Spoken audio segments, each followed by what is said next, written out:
today's video, I'm going to show you real quick how to reset the oil life indicator on a 2020 Dodge Ram pickup. I believe this is the Rebel Edition, but it would work for any of these.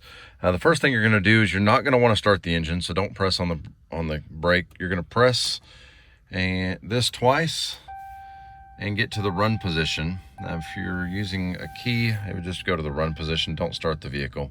Then what you're going to want to do is, using the up and down arrows, you're going to want to get to the second menu, which is vehicle information. Then you're going to use your left and right to get to oil life, which I was just there, but I'll show you. You're going to scroll through these.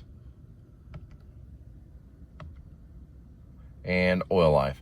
To reset the oil life, you're going to press and hold the OK button, and you'll notice what the screen does.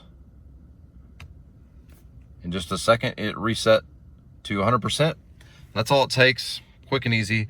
If you thought this was helpful, please give the video a like.